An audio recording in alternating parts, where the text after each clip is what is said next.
Virgo, welcome. This is Crow Indigo Intuitive Tarot with your weekly read.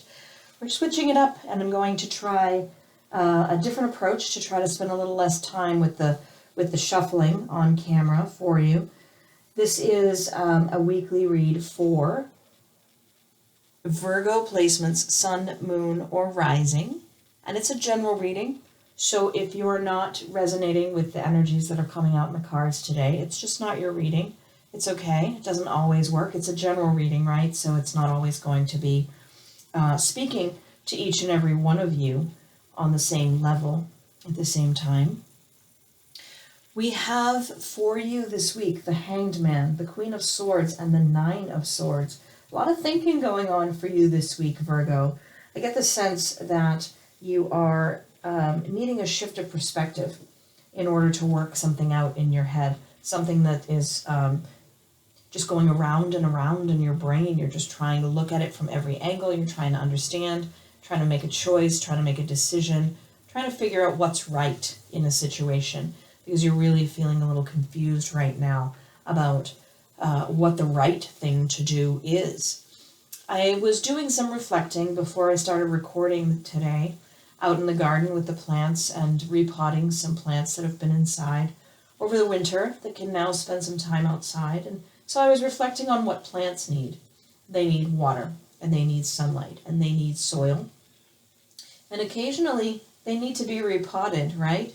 They need nutrients occasionally too, but more importantly, what was sticking out to me was how a plant really wants to survive, and its roots can get all wound up around themselves, and it will still be alive, but it won't thrive.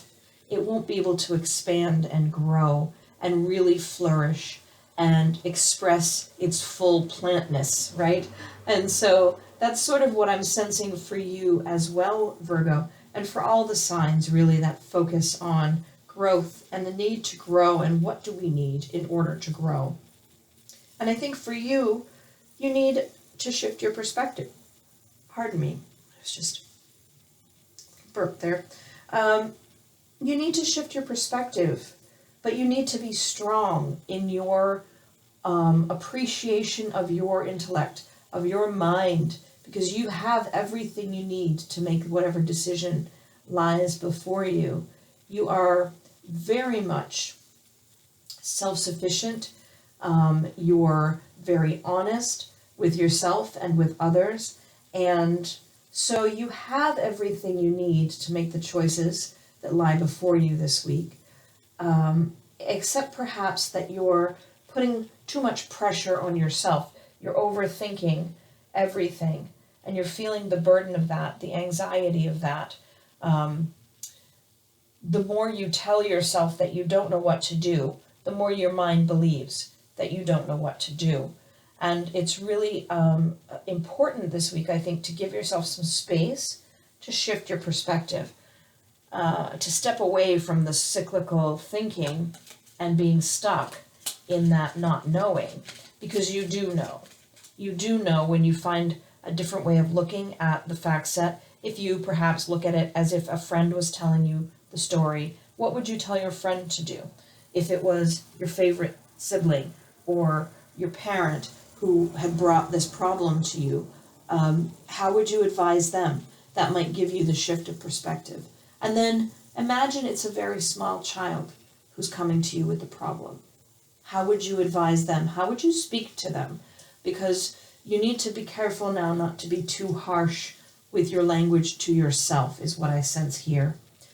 A couple of extra clarifying cards coming out of the other deck for you. We have the Sun and Justice. There is a resolution, a very positive one, coming for you.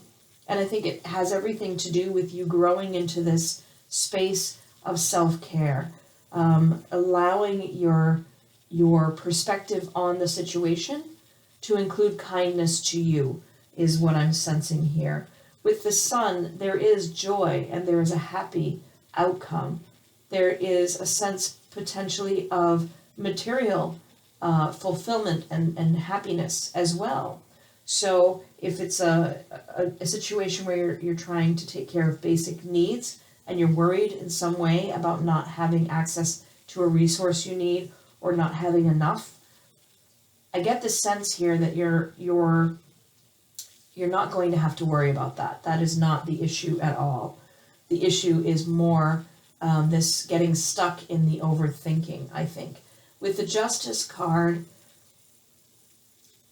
there's a sense here that, cause and effect are at work, and that things will come out right in the end.